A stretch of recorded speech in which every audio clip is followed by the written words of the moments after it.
and so I could come and work with them in London. Mm. They expected me to come and work in London.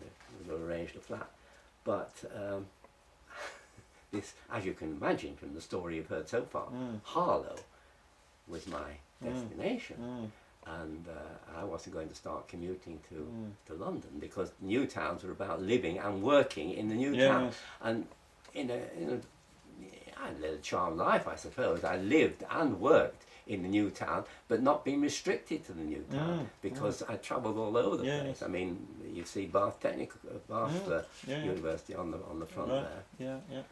So and had a varied architectural life going around doing. So that was 1983, was it? That's when you. That's when the practice. That's closed. when the practice closed, and when I opened the office as an art gallery. Right. Yes. Because by that time I'd met artists and I'd begun to collect art. I knew about. Do you know about St Ives? Oh yeah. That's the modern movement, really, in England. Oh yes, you were telling me about this before. Yes, yeah. That's right. And I was already knew people. I knew the Fenwith Society, and I thought, this is what I'll do. I'll bring St Ives to Harlow, and. So I negotiated with the partners and took over the lease of the offices and ran it as a gallery for 3 years. What was the name of the gallery? John Graham Fine Arts. John Graham Fine Arts. JGFA. And where was that? I know it's in your old offices, but where were the old offices? Well, the information centre. I don't. The town centre. Yeah. The market square. Yes.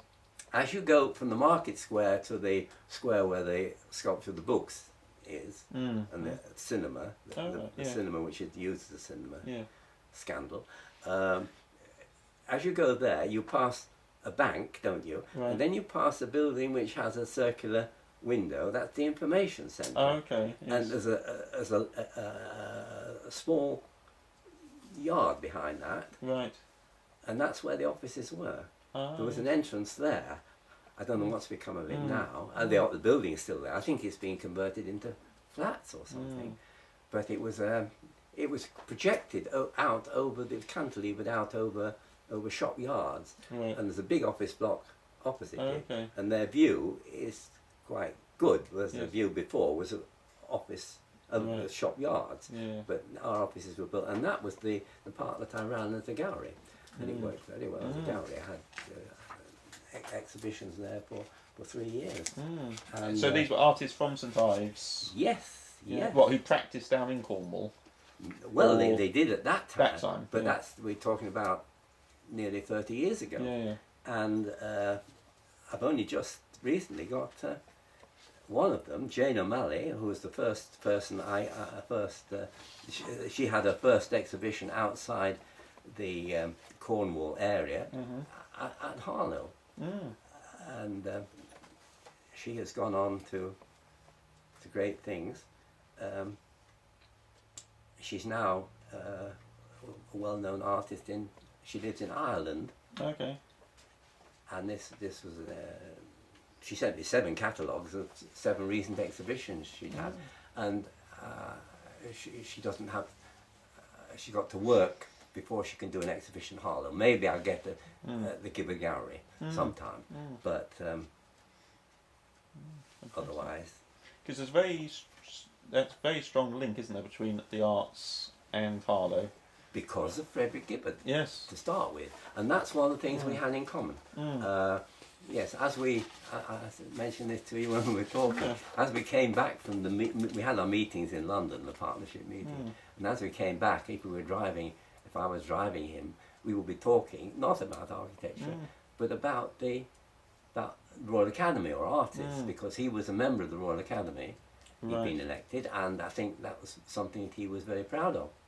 In fact, I think he was as proud of that, if not more proud, than some of the architectural decorations he had. And is it all down to one man, do you think?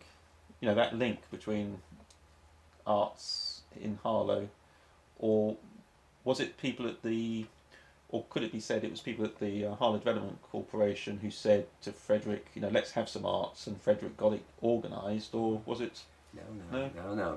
It was. with him, because I mean he started the art trust, buying sculpture, Right. Yes. and buying the Henry Moore, which was commissioned and bought by the art trust. We didn't pay millions for it. It Right. wasn't millions that Yeah, they yeah. paid for it. What the Henry Moore and the Civics Yeah, Centre? yeah, yeah. And that was the initiative for that was well, you have to read, and you've got the Yeah, sculpture in Harlow. The foreword to that tells you how it was set up. Right. But it was the early years of Harlow, Mm. and it was Freddie Gibbard and what was the also the person who started it with him, but it was his initiative, and Pat Gibbard, his wife. his Yes. wife. So it was the Harlow Arts Trust, Harlow Arts Trust. and that's what he set up. And he got some funding, presumably from somewhere, to purchase these sculptures. Well, we never had any regular funding. No. Never. Maurice Ash was one of the people there. He was, yeah.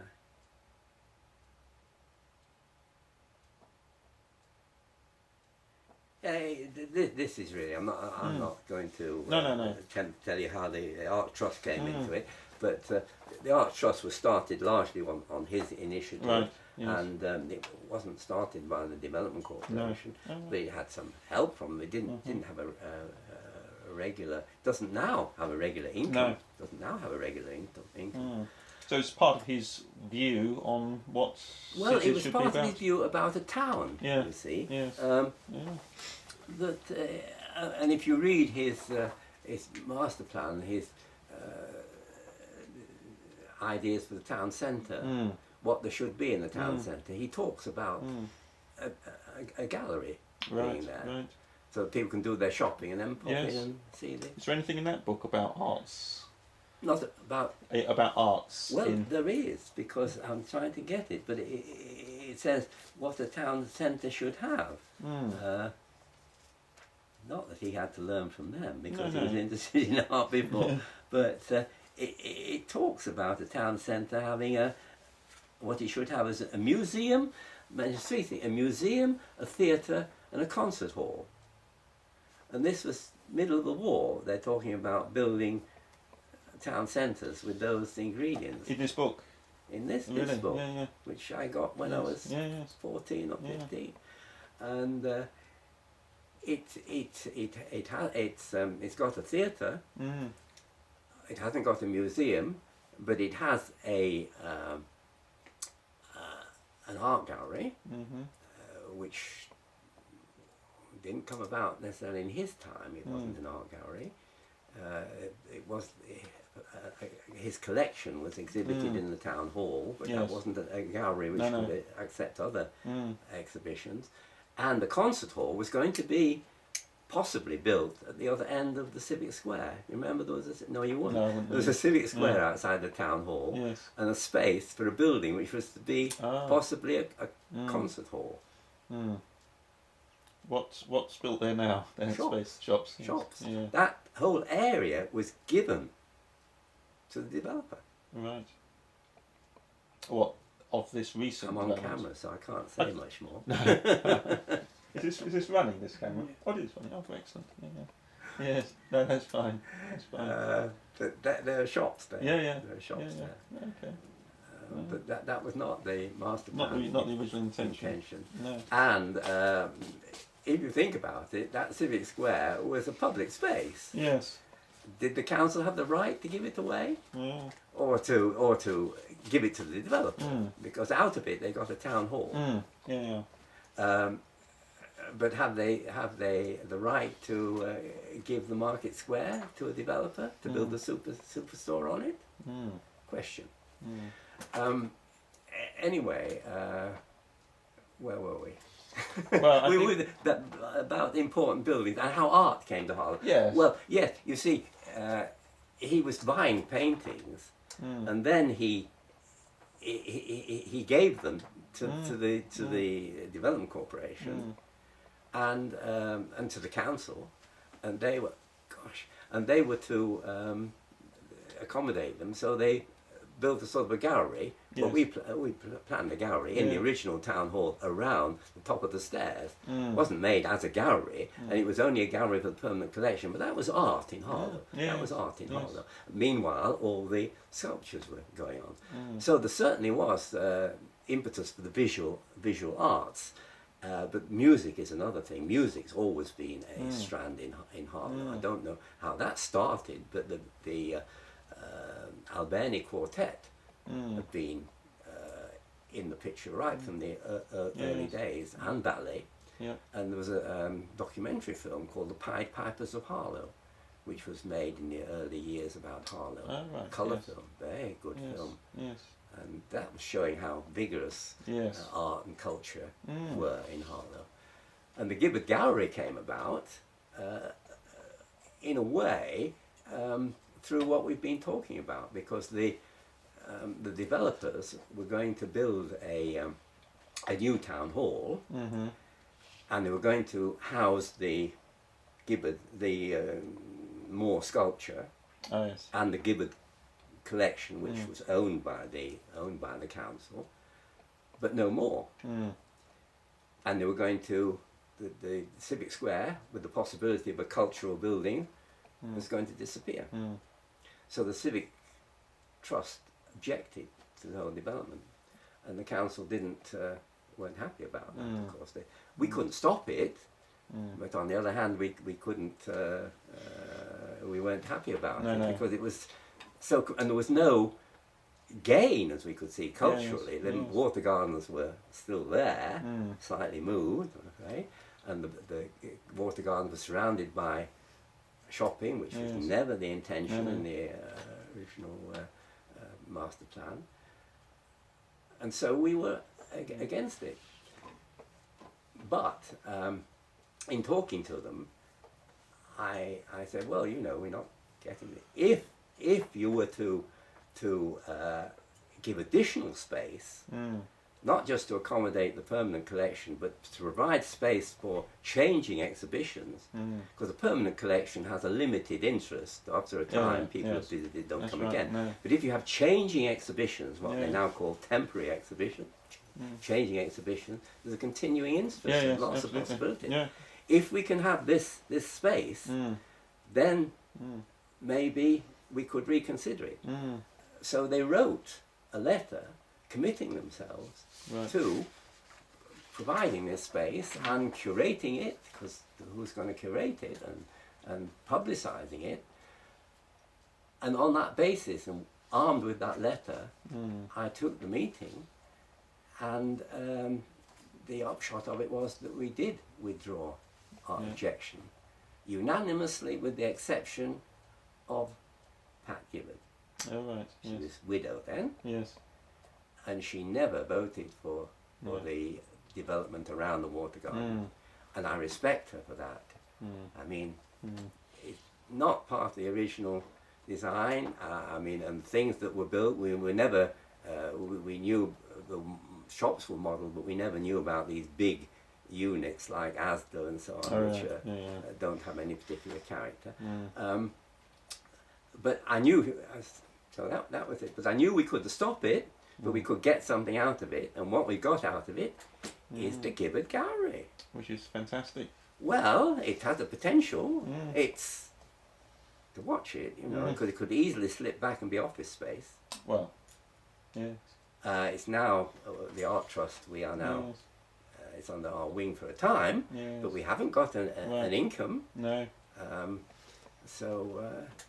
But that was the history of that, and so the visual arts do have this, and other things have got stimulated. I mean, down at the mill. We were there earlier.